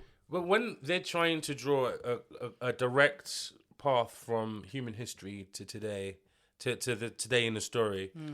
I understand how certain things they want to keep the same, but even when they're talking about the Fremen and they're talking about their society develops over 10,000 years, they were people that went there to like as a pilgrimage. Why are they still in a pilgrimage state of like learning the planet? Why are they fully gone to 10,000 years later? Like they tell you it's 10,000 years before the birth of Paul Atreides. And 150 years after the last robot's been destroyed. So last thinking machine. So that was good. And it starts off like well paced. But I mean, I did love the whole Bene Gesserit story where the old Queen Mother when she was in the battlefield and then I liked the exposition. But I did have a problem with that. Please tell me what your first thoughts of it were. First thoughts were, why? I knew it because you already said why? Alex, I think, you know what? Like, you know when we were talking about the last moments that you see before you die? Yeah. And mine is going to be like, why? Not like this. Not like this. Not like this. As the truck comes and doof. All right, okay. So essentially, after I had my why moment, I was then like, okay, so it's a female-led show. No. Just because it's female-led, don't mean it's good. You know, it's a bonus, but at the same time, I was just like, how is this not 5 minutes before Dune? You know, you're still talking about trying to get spice. You still got spice issues. And, you know, so you've had 10,000 years of spice issues. And then I'm just like, I would have loved for it to have been during the war. You know, like the first couple of episodes are the ending of that war with the thinking machine. Falling. Yeah, because they're so high tech. They're so high fucking tech. Yeah. That you losing those machines and you set yourself back. You're back. So I would love to see them like having to figure out things by themselves, you know? And like with the Bene Gesserit being so secluded and stuff, they're probably used to it. But what about the current emperor and having to rearrange and figure out like how do they live without machines doing everything for them? I would have loved that. And even like them mentioning the fact that certain people had their brains taken out and put into machines so that they have like longevity and can live forever, and like, you know, and talking about people who did, you know, like expanding on that. It's a rejection of technology because they saw what it led to, blah blah blah. Yeah, and I get the whole genetic history thing. I just think that there's nothing that pulls me back to watching the second episode. You know. I feel like I can predict everything. And I'm just like, maybe. I felt like, I know I could predict everything. I felt that maybe it could have just detached from all the families in the show. Yeah. Why have we got Harkonnen? Why are we talking about Atreides? Like, yeah, why are we talking about these? There's how many other families? There's meant to be 500 families, 50 families, something like that in there, and where are they? We still haven't seen anyone from any other house, anyone from any other. But that's them linking it back to the film, like, you know, because everyone's heard Paul Atreides like 6 billion times, and that's, or El Kaib. You know, it's just like we've heard these. But the thing is, right? I would have. There's too many TV shows. Like I remember Droids. Do you remember Droids? It was a spin-off of R2D2. And animated, right? Yeah. But every week I watched it because I wanted to see a lightsaber fight, and I never got to see a lightsaber fight because it wasn't one of those TV shows. And also, like, I don't want to be anti-Star Wars, but lightsabers have changed so much from the original lightsabers, where anything it touches, it burns through, to like, and you know, reflecting back blasters. To then like having space fuel. I'm sorry, bruv. From the time they put it in a movie, everything that happened before that was a waste of time.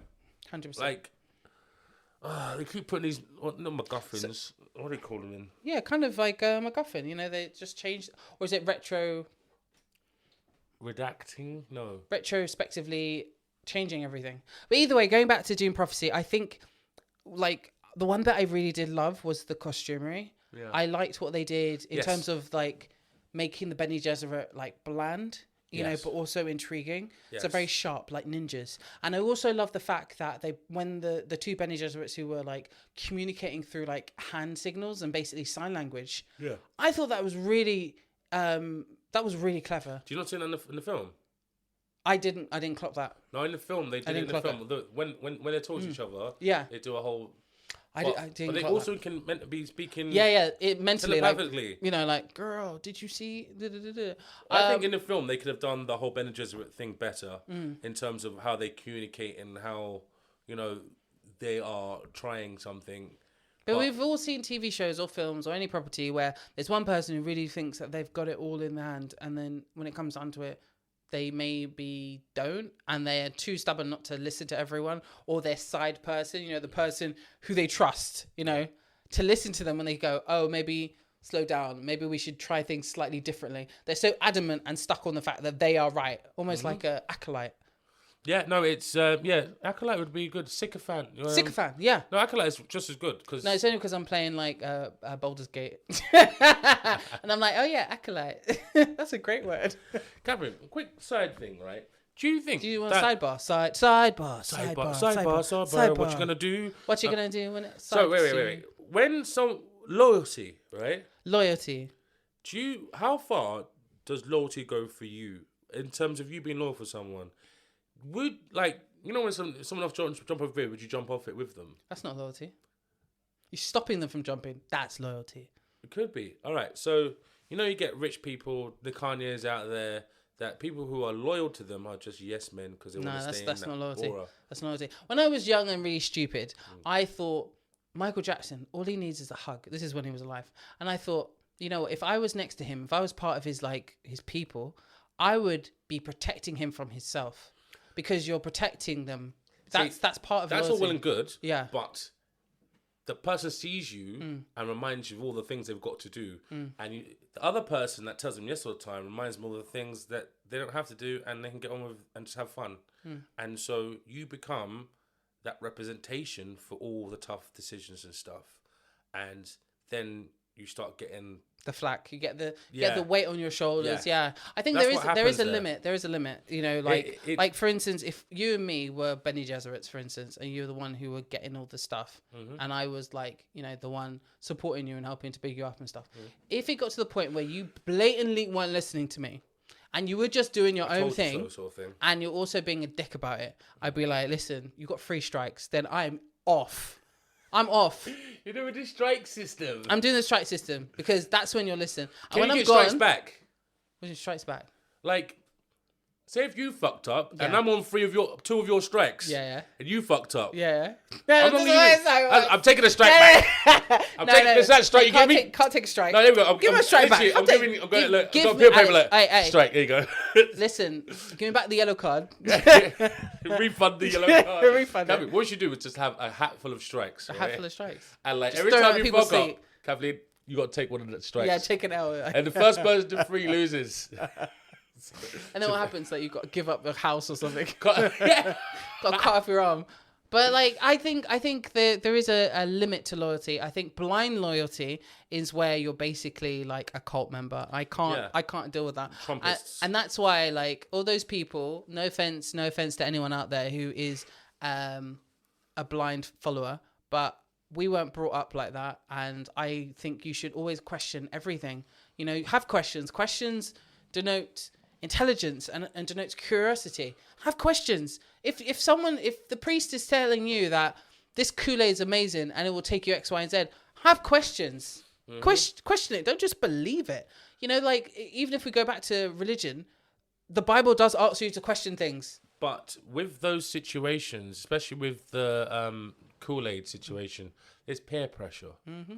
It's not just the leaders saying, it's anybody that you might consider a friend that follows the leader.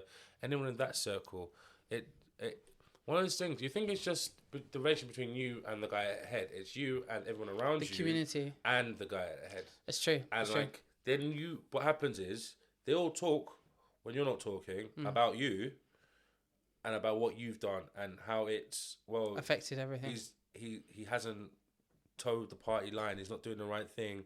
Blah blah blah. And if it's your only community, leaving that is really hard. I must admit, that's the one thing that's bad about me. I do have like mob mentality sometimes. Community, like I not even that. I can be peer pressured into doing something. You know, if I think that I haven't tried it before, maybe this person's right. Maybe I should try. Then I would try it. You know, and that could be seen as being like peer pressured into doing things. So I imagine being part of these these Bene Gesserits. I could be peer pressured to, like, you know, look into the minds of this criminal and discover what's going on. I've done crowd confirmation where, like, if everyone's doing it, then it must be right. But like it's for something I wanted. Yeah, like you secretly wanted, but you couldn't justify. Yeah. But when that riots happened in 2011. I was like, at first I was like, shit, I would have gone down there and get myself a TV because everyone's doing it. But if I wasn't such a stoner, I would have probably been down there. But then day later, you see the 72 hours thing, right? Yeah. I left it 2-3 days later. That's when it started getting dark, started getting rubbish, started getting... So is that you listening to that 72 hours and just taking a chill pill? Yeah. And then seeing how the ground lays afterwards, The world isn't ending. The government is collapsing. Alex. And they put people in prison for 5 years for taking a pair of shoes. Alex, 100%. So, yeah, I was saying, like... The one bit that kills me is I think I was either on a night out or I was at a convention and you called me saying there's a bus on fire in Tottenham. I was like, what? You're like, yeah, there's a bus on fire in Tottenham. I'm like, what the hell? And then next day, that's when it all kicked off. And it's really interesting. One of the best things about the riot, funniest, was the guy who came out with a bag of rice. I was like, this guy is he's a good boy. He's doing it for his mother. A good boy. I was like, if that was my son, I'll get him the best legal advice because that is a good boy. Like, he stole food. Like, it wasn't TVs. Like, no, it wasn't about TV. He wasn't getting bikes. He wasn't raiding Argos. He went and got a bag of rice. And, you know, not even a normal bag. This is like a mega bag of rice, you know, one that lasts a couple of months. And you know that guy who had a carpet store that caught on fire and it was really sad. I thought there was something darker about him. I felt like he didn't like black people in his shop or something like that. The way he was going on, like... because black people don't buy carpets, apparently. You know, we just live with wooden floors. Like, Jesus. Can I say something, though? What? It's almost racist there. There's a few times... Alex, you have to stop yourself. No, I have to say it right. It's a few times that when, especially renting to... Nigerian people have asked us to lift the carpets off the floor and wooden floors because that's what we're used to. Same thing with some of the Asian families that have lived in some of the places. They ask for the carpet to be lifted up, and I think that's a cultural thing because they wear slippers in the house or something. That's very interesting because every time I go over to a different friend's house who are like Asian or African or whatever, or even sometimes Mediterranean, when they have tile flooring, I'm like... Interesting. It's cold in the morning. It's cold. And I feel like you do need slippers. But tile flooring is so much easier to clean, you know, yes, and to really keep it like just crystal. It's so much easier. So I can understand like them being used to it. Have you ever slipped on a carpet? Yes. I've never slipped on a carpet. Going down the stairs. I've fallen over. Yeah. Oh, that's not the same thing. Because you slipped on a carpet. Yeah, but that's not even. You wouldn't even say that's lining. That's stair lining. They don't even call stair carpet. It's not carpet. I have I've slipped before, but yeah, it's an interesting concept. This. Yeah, I've cleaned the floor and then slipped on it straight away and blocked my head and my leg. Whereas on a carpet, I've hoovered it and just sat down and watched the film. And then boom. No, Kathleen, Alex. One of the things of this podcast is we started talking about Dune Prophecy. Someone's listening to a review of Dune Prophecy, and now we're talking about slipping. Slipping on carpets. We need somebody else to say Dune Prophecy. Yeah, let's go back to Dune Prophecy. I'm sorry, anyone listening. Do we have to? Do we go back to it? No, okay, Alex. Would you keep watching? I will keep watching it because the next episode came out yesterday, and I will watch it. Yeah. What are you watching on Now TV? Yeah, it's on Now TV. Okay, so I'm watching it. Cool. I need to keep watching The Penguin. Yep, I need to keep on The Penguin because I wanted to watch it one long ago. Because thing is, sometimes it's so tense. You're like, oh, how are you gonna get out of this one? It's only like watching The Penguin and then seeing him walk. I'm like, this guy's the Penguin. You know what I mean? Like, I never thought anyone could do the Penguin like Danny DeVito. And like, I realized that Danny DeVito was just doing a version. This is the thing about DC. It's so diverse. There's different versions of the same characters. And so Danny DeVito's different version is completely different from Colin Firth's version. It is. Colin Firth is gritty. They allow interpretations. Which Marvel doesn't allow. The problem is, they do. It's just that I think they keep it together. Well, what's happened is they had too many versions in DC, and then now they only got 52. Yeah, I thought they got rid of the new 52. I don't know, but okay. Like all I know is that it got silly, and they honed it in. At one point, they tried to make them all the same story, and then how many times can you defeat the Joker in how in many lifetime? Well, not defeat the Joker. Like I was just saying to a mate earlier that Arkham Asylum, you just check in and get a stamp and walk back out again. I'm like, wow. I mean, if you take two different comics, yeah, but if you do it like one, whoever wrote this comic and you don't see Joker again, that would make sense. But like it's too many writers. They hired too many writers and too many people who might do something with the story, and yeah, it's the most popular. He's the most popular superhero. You're gonna get so many people writing fanfics. What am I gonna watch? Yeah, I'm gonna watch Wicked, and I'm gonna watch Gladiator 2. Those are the two I'm going to watch. I'm trying to find a screening that has subs because I think with something like Gladiator, it may be really loud and stuff. So it'd be good to watch subbed. And what else am I going to watch? There's so much coming up, Alex. I'm just going to keep my eye on stuff. I'm checking out what's on Now TV. But I checked out Disney had the new season of The Old Man. The Old Man. And I liked the first half of that show. But as it got on, it slowed down a bit considerably. The Old Man. Who's in that? It is the dude. Oh yeah. On Disney. I swear, Alex, we've had some deaths this year, but they've mainly been black guys. I really hope we don't lose Jeff. Kathleen, do you think Alec Baldwin will never act again, like in a main film? He just got out of he got acquitted. And that was so stupid the way they did that, by the way. So I think it's really scarred him. I think they still brought out the film though, right? I think they're still planning to. So I think maybe he will go back into acting, but I think he's going to do something different. You know? Do you think it'd be Trump again? They need a SNL actor. Yeah, they do need one, and he played him last time. So that'll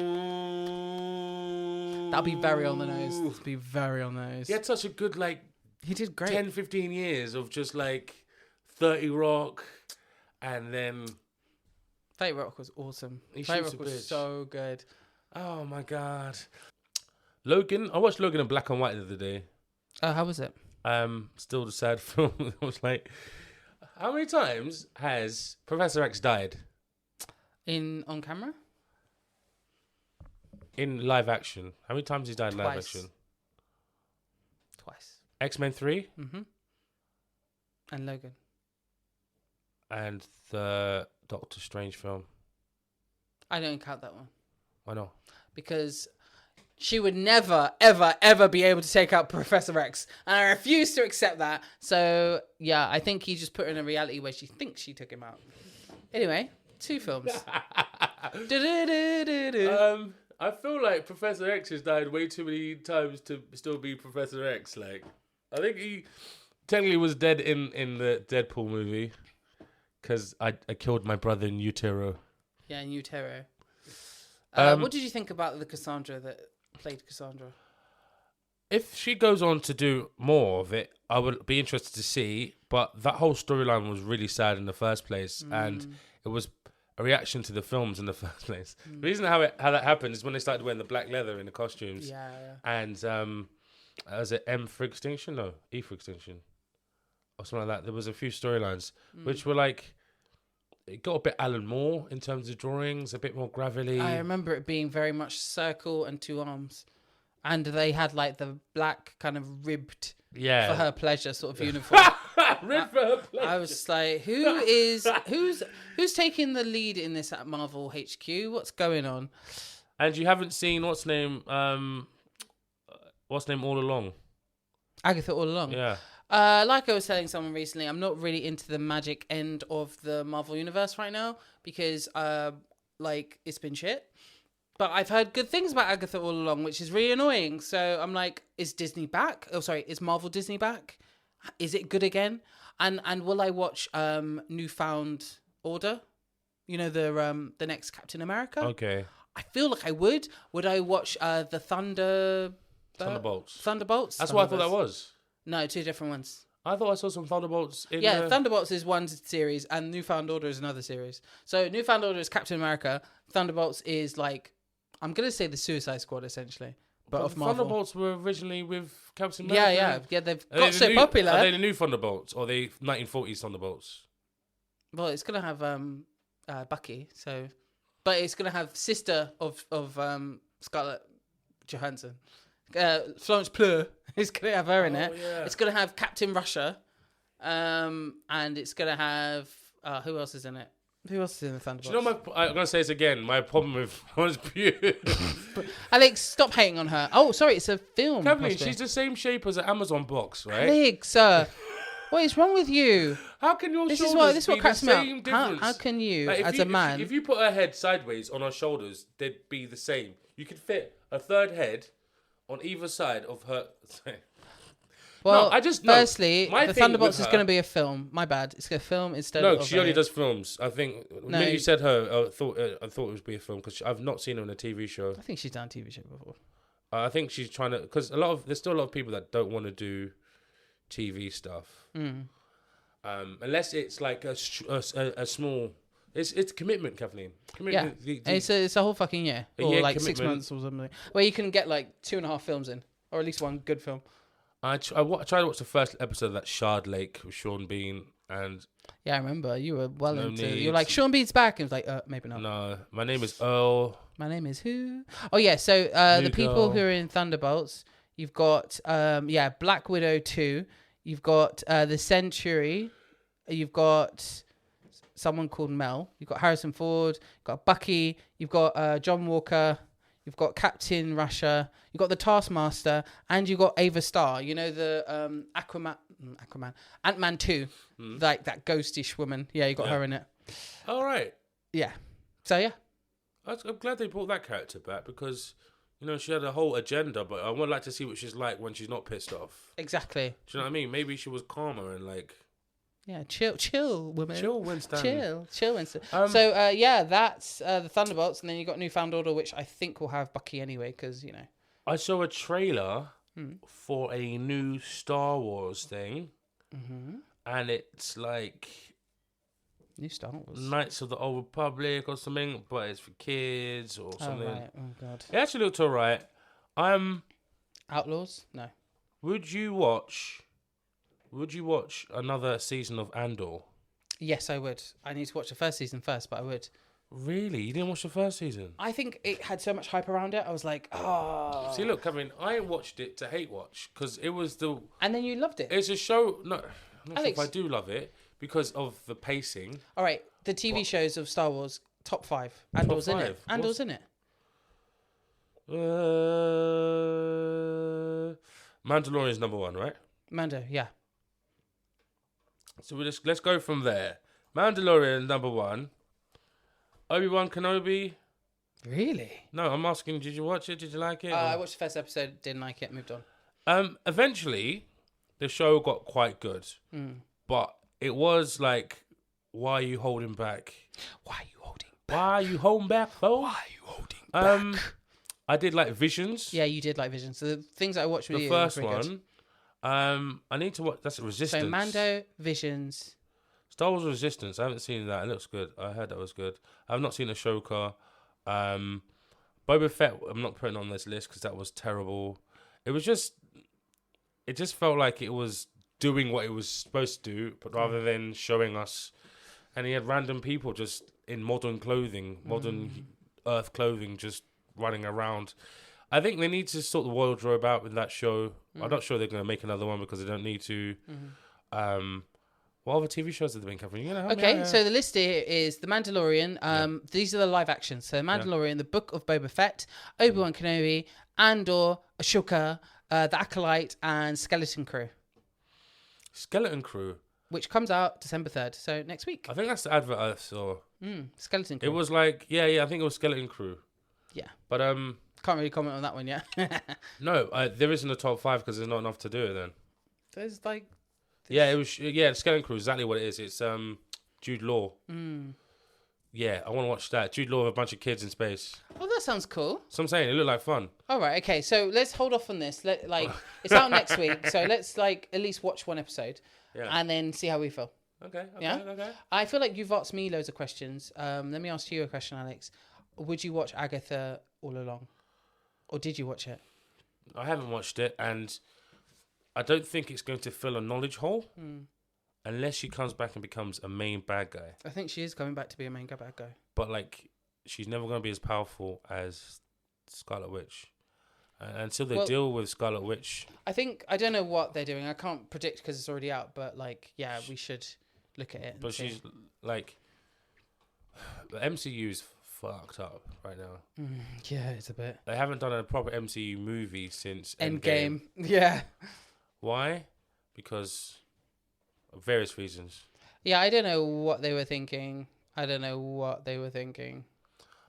It's been lovely to talk to you this week. Oh, wait, before you go, really, really quickly, Alex, could you do me a favour? Can you watch one episode, just one, of Arcane? Yeah. Okay, wicked. Okay, so Arcane is a spin-off of League of Legends. That's it. Oh, okay. League of Legends, the video game? Yes, Alex, but... Alex, I thought we were doing that. So you know how he said yes a minute ago? I watch it. No, you changed... I'll be disappointed. Alex, you're whinging. Stop whinging. I can whinge. Alex, you would like it. You would like it. The animation's really good. I'm going to find something you're going to hate to watch. Okay, come on then. Send me it. What? Come. While I'm on Boost, Come we go. I want you to watch Boba Fett. How's Boba Fett? Okay, fine. I'll watch one episode of Boba Fett. Watch Andor. All right. Shake it. You'll enjoy it. No, you'll enjoy it. I don't know shake. No, give me something that I wouldn't like or that is challenging. No, I want to talk to you about it. All right, cool, Alex. I'll watch Andor. Alex, I watched 2 episodes of Andor. You got to watch 2 episodes of Arcane. Why has it gone up? Why have you suddenly brought it up like that? Because don't mess around, Alex. It'll go up to 4. We don't mess around and we'll just watch the whole season. I need to talk to someone about it, okay? Yeah, okay, cool. But that's one of the topics we're supposed to talk about this week or next week. We'll come up with a list of things I'm desperate for you to watch. Yeah. Things you're desperate for me to watch. Yeah. And why we should watch them. Yeah, well, we're too stubborn. Excellent. Are you writing this down? No, because we already had it written down somewhere. Okay, brilliant. Well, thank you so much for listening to our podcast. Sorry we've spiraled off. Alex, we're coming up to the Christmas season, so we need to think of Christmas stuff to chat about. If you have any ideas of things that Alex and I should chat about, send us a message on Instagram or Facebook. We are around, or even if this is on YouTube, put in a comment because occasionally we look at it. Kat is filming loads of stuff, so hopefully you'll enjoy our YouTube or filming content. Kevin, what's your YouTube channel? What? What's your YouTube channel called? What, my one? Yeah, you've got a YouTube channel, yeah? I have, but I was talking about our one, You get your personal... Okay, so my YouTube channel, because I'm a cosplay person and also I'm on a weight loss journey, sort of, is Super Sailor Junko. Look in the comments, you'll see my name. And thank you so much, Alex. Super Sailor. And don't come looking for me because I am about. You'll find me. Yeah, because he puts his name everywhere. And I'll find you. Oh, all right, okay. Don't find me, I'll find you. I'll find you. All right, bye. Bye.